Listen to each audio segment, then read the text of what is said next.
Sveiki visi, jūs esate CryptoArtika YouTube kanale ir kaip visada mes pakalbėsime apie rinką, pažiūrėsime, ko mes galime iš jos tikėtis. Dabar mes turime savaitgalį ir aišku, kad savaitgalį yra šiek tiek sumažėjęs volatilumas, bet kitą savaitę mes turėsim pakankamai daug naujienų ir mes pamatysime tikrai pakankamai volatilę rinką ir būtent apie tai mes dabar pakalbėsime, kokios naujienos mūsų laukia ir ko mes galime tikėtis toliau iš kriptovaliutų rinkos. Nepamirštam paspausti like ir subscribe mygtuką, bei aišku, kaip visada parašyti savo mintis komentarę. Pradėsim nuo to, kad aš vis dar laikau savo limit orderius tiek Bitcoin, tiek Ethereum. Tai jūs galite matyti štai čia, kur aš juos turiu. Tai čia yra Bitcoin limit orderį ir mes galim perėti prie Ethereum. Ir čia lygiai taip pat aš esu palikęs savo limit orderius. Ir dabar mes keliausime prie grafikų ir aišku pažiūrėsime, ką mes ten matome ir ko mes galime tikėtis toliau. Kas dar neturite VEX kriptovaliutų biržos paskyros, tai jūs užsiregistruokite pagal mūsų duotą nuorodą ir pasitikrinkite, kad tikrai būtų įrašytas referral code žodis Arktika ir jūs galite gauti pakankamai gerus bonusus už paprastus veiksmus. Tai visų pirma, jūs galite tiesiog prišti savo elektroninį paštą arba telefono numerį ir gauti nuo 10 iki $100 tiesiog už paprastą veiksmą ir taip pat jūs matėte, kokius kitus jūs bonusus galite gauti. Tai visas nuorodas jūs rasite šio video aprašyme. Pradėsim mes nuo Bitcoino savaitinio grafiko, tai šitą grafiką tikriausiai esate jau visi matę, labai daug nekomentuosiu, bet noriu paminėti apie štai šitą palaikymo zoną, kuri yra maždaug nuo 100 000 iki 102-103 $1000 ir mes galime drąsiai iki jos nueiti ir ją protestuoti ir galimai net galime gauti kažkokį spy šiek tiek žemiau šitos zonos, bet mes čia neturėtume įsitvirtinti, nes jeigu mes čia įsitvirtinsime, tai aišku yra blogas ženklas ir tai reiškia, kad mes žengėme į bear marketą ir mūsų laukia tolimesnis kritimas. Tai šita zona yra pakankamai svarbi ir mes dar turime, kaip matom, pakankamai daug laiko šio ketvirčio, tai šitas ketvirtis yra paskutinis šių metų ir mes matėme, kaip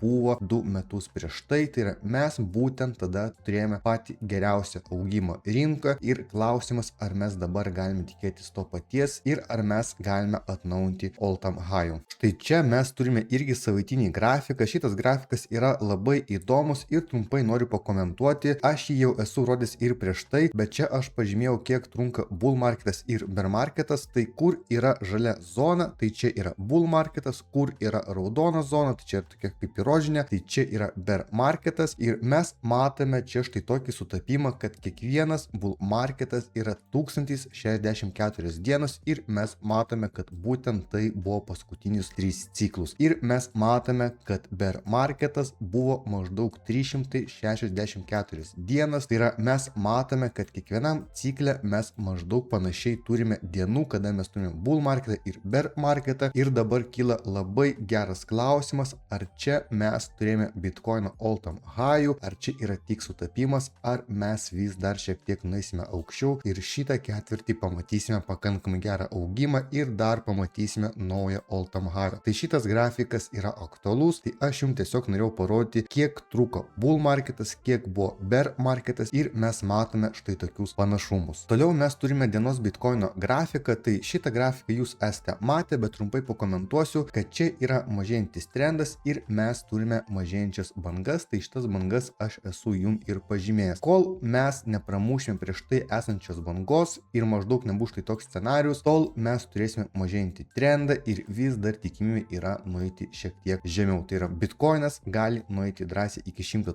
000 ir protestuoti būtent tą stiprų palaikymą, nes $100 000 dar veikia kaip psichologinė riba ir aišku, ta zona dar yra stipresnė, nei jinai galėtų būti. Dėl to šitas grafikas yra vis dar aktualus ir mes turime mažėjančias bangas ir greitai aš jums parodysiu, kur yra pirmi pasipriešinimo leveliai, zonas ir mes jau čia galime pamatyti, kad čia yra pirmoji zona, čia yra maždaug prie $115 000 ir tada mes turime maždaug prie $117 000 pasipriešinimo levelį, į kurį aišku verta atkreipti dėmesį ir mes jeigu iki jo nueisime, tai čia aišku yra labai tikėtinas bent jau kažkoks atšokimas ir tada jeigu bus bus kainos spaudimas, pramušimas ir aišku mes pakeisime štai čia esantį mažėjantį trendą, nes bangos pasikeis ir mes čia turėsime jau didesnę bangą nei buvo prieš tai ir trendas gali keistis ir galime judėti maždaug tokiu būdu. Toliau mes turime lokalesnį grafiką, tai čia yra 4 valandų time frame'as ir čia yra labai paprastas grafikas, tai čia yra viena trendo linija, tai čia yra viršutinė, čia yra apatinė trendo linija ir tai sudaro kainos spaudimą, bitkoinas spaudžiasi ir šitas modulis vadinasi trikampio modulį ir čia reiškia, kad mes galime gauti pramušimą tiek į viršų, tiek į apačią ir čia yra mūsų optimistiškas tikslas būtent šio modulio. Bet čia noriu pažymėti, kad mes dar turime ir pasipriešinimo zoną, į kurią irgi verta atkreipti dėmesį, tai dabar aš noriu jum ją nubraižyti ir pažiūrėsime, ką mes galime tikėtis būtent nuo šitos zonos. Taigi štai čia mes turime tokią zoną, aš ją šiek tiek ištempiau ir į kairę pusę, nes matome, čia irgi buvo pakankamai daug reakcijų, čia buvo pramušimas, tada buvo retestas, tai yra mes patvirtinome, kad šita zona jau yra ne kaip pasipriešinimo, o kaip palaikymo ir tada matome, kaip buvo kainos kritimas, čia kainos sustojo ir jinai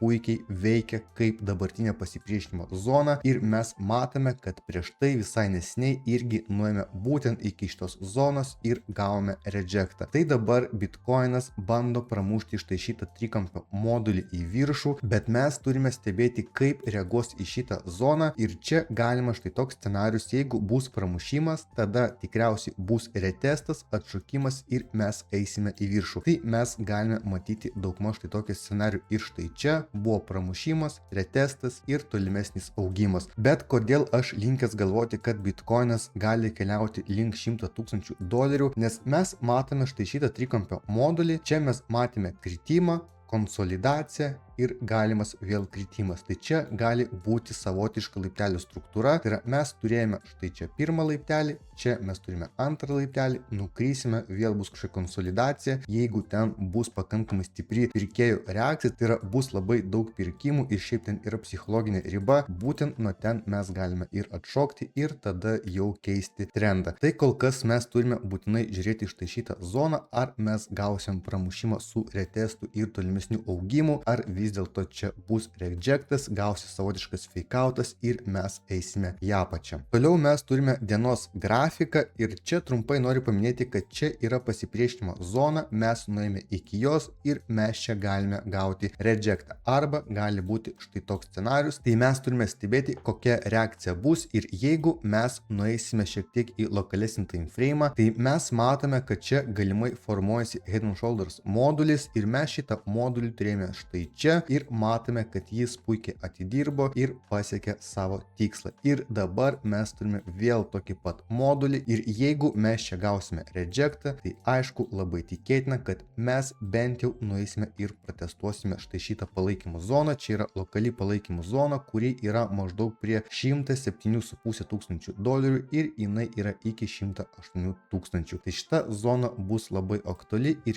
jeigu bitkoinas gaus nuo dabartinės zonos rejectą, mes keliausime štai čia. Jeigu čia vyks pramušimas, reiškia, tikrai pas mus yra atidarytas kelias link $100,000. Na, o dabar mes trumpai pakalbėsime apie naujienas, pažiūrėsime, kada bus naujienos ir taip pat pažiūrėsime, kur yra bitkoino grafike likvidumas ir ką jis mums sako. Tai mes pradžiai pažiūrėsime naujienas ir naujienos bus spalio 29 dieną, tai čia yra trečiadienis ir mes matome, kad yra labai daug naujienų. Tai visų pirma, mes turime CPI, mes turime palūkanų normos mažinimą, mes turime pakankamai daug naujienų, kad būtų volatili rinka ir aš tiesiog noriu jūs įspėti, kad jūs būtume pasiruošę ir jeigu jūs pradėsite pirmadienį su geru profitu, tai yra jūs turėsite pozicijas, kurios yra jau pakankamai gerai pakilę ir jūs galite pasimti profitą, jūs bent jau dalį to profito galite užsifiksuoti, pasidaryti poziciją risk free ir žiūrėti, kaip toliau juda rinka. Visą laiką reikia stengtis fiksuoti bent jau kažkokį dalį savo pozicijos, kad jūs galėtume turėti profitą. Tai mes turime štai tokias naujienas, tai laukiame, žiūrime ir pažiūrėsime, kokios naujienos bus ir kokią įtaką padarys rinkai. Na ir dabar trumpai apie Ethereumą. Tai Ethereumą grafike yra lygiai toks pat scenarius kaip ir Bitcoino grafike. Čia mes turime trikampio modulį, mes bandome ją pramušti ir matome, kad yra aiškus pasipriešinimo levelis maždaug prie $4,090. Na ir verta paminėti, kad štai čia yra palaikymo zonų, kuri randasi maždaug prie 3700-3800. Čia yra kritinė zona ir jeigu mes ją pramušime, tai aišku, mes pamatysime kritimą iki sekančio palaikymo ir mes galime pažiūrėti, kur yra šio modulio tikslas. Tai čia yra aišku labai optimistiškas tikslas, tai jis yra maždaug prie $3200 ir būtent ten mes turime palaikymo levelį. Čia tuo atveju, jeigu mes pramuštume į apačią, o jeigu mes pramušime į viršų, tai pas mus atsiranda dar galimybė turėti vieną bandymą padaryti all-time high ir keliauti aukščiau. Tai kol yra savaitgalis, aišku, volatilumas bus mažesnis, tikėtina, kad jau sekmadienio naktį, tai yra į sekmadienį į pirmadienį, mes pamatysime, kad rinka šiek tiek pradeda judėti greičiau ir aišku, prieš naujienas rinka turės labai didelį volatilumą, tai jūs turite būti atsargesni. Prieš tai mes matome, kad irgi buvo Ethereum grafike trikampio modulis, čia buvo mūsų tikslas buvo maždaug prie 3700, šiek tiek žemiau ir mes matome, kad šitas tikslas buvo puikiai įgyvendintas. Tikiuosi video buvo naudingas, nepamirštam paspausti like ir subscribe mygtuką ir taip pat prisijungti prie mūsų nemokamos Telegram grupės. Jūs galite rasti visas nuorodas šio video aprašyme arba galite nuskanuoti QR kodą ir jūs iškart pataikysite tiesiai į mūsų nemokamą Telegram grupę. Iki greito.